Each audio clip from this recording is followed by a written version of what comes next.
नमस्कार दोस्तों, मैं हूं अनूप श्रीवास्तव और आप देख रहे हैं मेरा चैनल। दोस्तों, आज आपके साथ बातचीत करेंगे उत्तर प्रदेश के मुख्यमंत्री योगी आदित्यनाथ जी के बारे में और उनके नए नारे के बारे में, जिसने भारतीय जनता पार्टी को चुनावों में एक नई संजीवनी प्रदान कर दी है।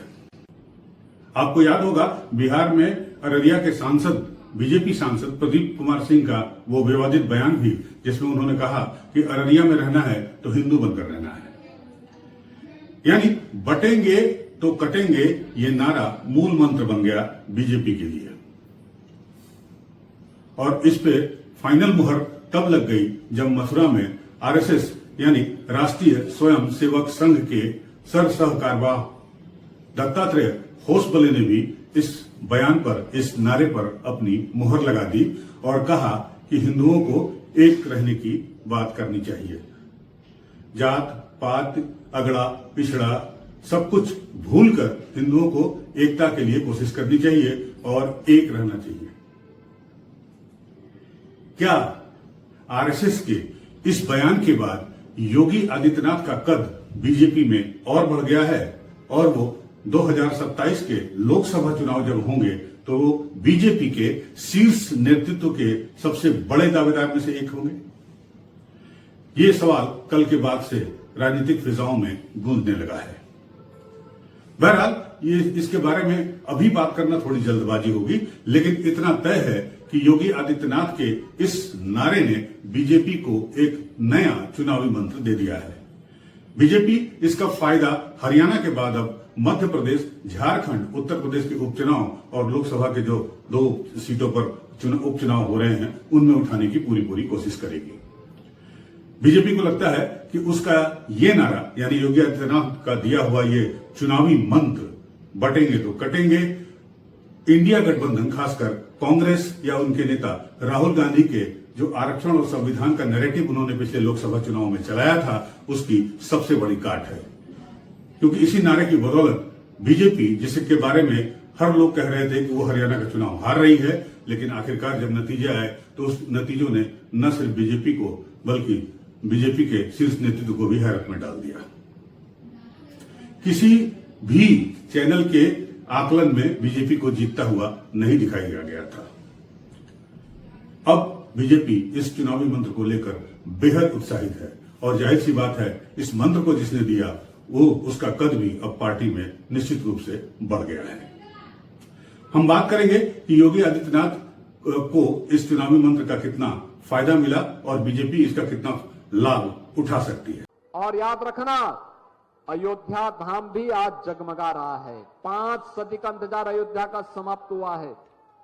अयोध्या में आप देख रहे होंगे 5 सदी का इंतजार समाप्त। भगवान राम लला का भव्य मंदिर का निर्माण हो चुका है। बहनों और भाइयों, एक प्रश्न मैं केवल आपसे पूछूंगा यही, आखिर अयोध्या में 500 वर्षों तक क्यों हमें इंतजार करना पड़ा था? क्यों ऐसी स्थिति पैदा हुई थी? क्यों प्रभु राम लला के भव्य मंदिर को तोड़ करके आक्रांताओं ने एक गुलामी का ढांचा खड़ा कर दिया था? कारण एक ही है और निवारण भी एक ही है। बंटे थे इसलिए कटे थे। और मैं फिर आपसे कहूंगा, बंटिए मत, एकजुट होकर के विकास और सुरक्षा के इस माहौल में आगे बढ़िए। ये डबल इंजन की सरकार आपके सुख दुख में हमेशा आपके साथ खड़ी होकर के आपके वर्तमान को भी सुधारेगी और भविष्य को भी उज्जवल बनाने देगी। बहरहाल उस पर चर्चा करेंगे, चुनाव पर भी चर्चा करेंगे, कितना सफल होगा योगी आदित्यनाथ का ये नारा या कितना सफल हुआ योगी आदित्यनाथ का ये चुनावी मंत्र। लेकिन सबसे बड़ी खबर है वो ये है कि आरएसएस यानी राष्ट्रीय स्वयं सेवक संघ ने भी योगी के इस बयान का समर्थन किया है। जी हां, मथुरा में एक कार्यक्रम में आरएसएस यानी राष्ट्रीय स्वयं सेवक संघ के सह कार्यवाह दत्तात्रेय होसबले ने योगी आदित्यनाथ के इस बयान का समर्थन करते हुए कहा कि हिंदुओं को एक हो जाना चाहिए। अगर हिंदुओं ने एकता नहीं दिखाई तो बटेंगे तो कटेंगे। जी हां, हिंदुओं को अगड़े पिछड़े, जाति पाति के तमाम मिथकों से ऊपर उठते हुए एक रहना होगा। और यही चुनावी मंत्र है जो बीजेपी को अब हासिल हो गया है। जी हां, अब बीजेपी इंडिया गठबंधन के उस नैरेटिव का, संविधान और आरक्षण के नैरेटिव का जवाब इसी से देने जा रही है। और महाराष्ट्र चुनाव पर फोकस इसी बात पर है कि योगी आदित्यनाथ का ये जो नारा है, बंटेंगे तो कटेंगे, ये लोगों तक, आम लोगों तक, हर घर तक पहुंचाया जाए। बीजेपी और उसके सहयोगी, चाहे वो विश्व हिंदू परिषद हो, चाहे हिंदू महासभा हो, चाहे जो भी बजरंग दल हो, ये सारे अब इसी कोशिश में जुट गए हैं। क्योंकि हरियाणा चुनाव में जिस तरह से बीजेपी को जीत हासिल हुई, उससे ये माना जा रहा है कि उसमें योगी आदित्यनाथ के इस नारे ने भी बहुत बड़ा योगदान दिया है। आपको याद होगा कि हरियाणा का रिजल्ट जब आ रहा था, उसके एक दिन पहले सारे टेलीविजन चैनलों के सर्वे ये बता रहे थे कि वहां पर कांग्रेस जीत रही है, लेकिन जब अंतिम परिणाम सामने आए तो पासा पलट चुका था, जिसका भरोसा खुद बीजेपी के शीर्ष नेतृत्व को भी नहीं था। अब बीजेपी उत्साहित है। योगी आदित्यनाथ ने बीजेपी को एक नया चुनावी नारा या चुनावी मंत्र, जीत का मंत्र दे दिया है और बीजेपी इसी मंत्र के साथ अब वो महाराष्ट्र, झारखंड और उत्तर प्रदेश के विधानसभा के उपचुनाव में उतरने जा रही है। जी हां, योगी का इस नारे को घर घर पहुंचाने की तैयारी हो रही है।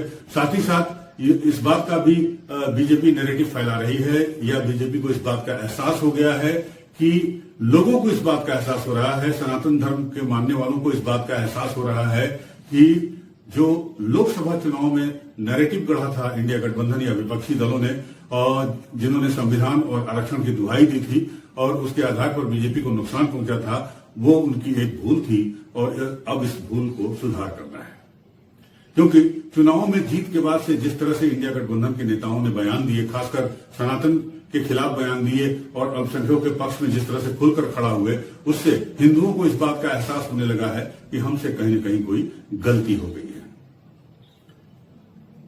और इसका फायदा उठाना जा रही है बीजेपी अब, जिसे निश्चित रूप से इन चुनावों में फायदा मिलेगा। जी हां, ये तो बात हुई बीजेपी पार्टी की, लेकिन इस नारे ने योगी आदित्यनाथ का भी कद बढ़ा दिया है। जी हां, अब सवाल ये उठता है कि क्या 2027 के लोकसभा चुनाव में योगी आदित्यनाथ भारतीय जनता पार्टी के शीर्ष नेतृत्व के दावेदारों में सबसे बड़े खिलाड़ी साबित होंगे? आज के माहौल को देखें और जिस तरह से आरएसएस खुलकर अब योगी आदित्यनाथ के समर्थन में आ गया है, इससे ऐसा लगता है कि योगी आदित्यनाथ ही अब अगला नेतृत्व संभालने के लिए तैयार हो रहे हैं या उनको तैयार किया जा रहा है।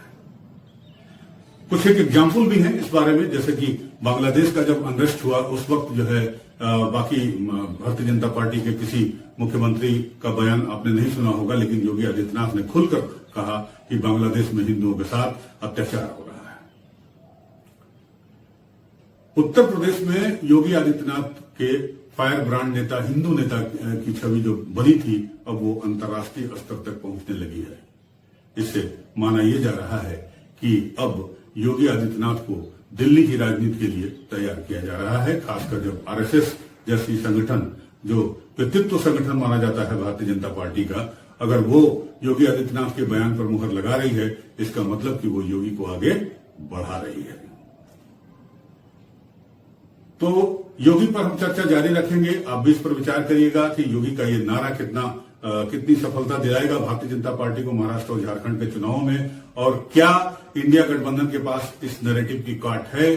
क्या इंडिया गठबंधन का आरक्षण का दांव महाराष्ट्र में ही उसे उल्टा पड़ने जा रहा है? बहुत सारी दिलचस्प बातें हैं, हमारी नजर बनी रहेगी। आप भी हमारे साथ बने रहिए। मिलते हैं आपसे अगले वीडियो में, तब तक के लिए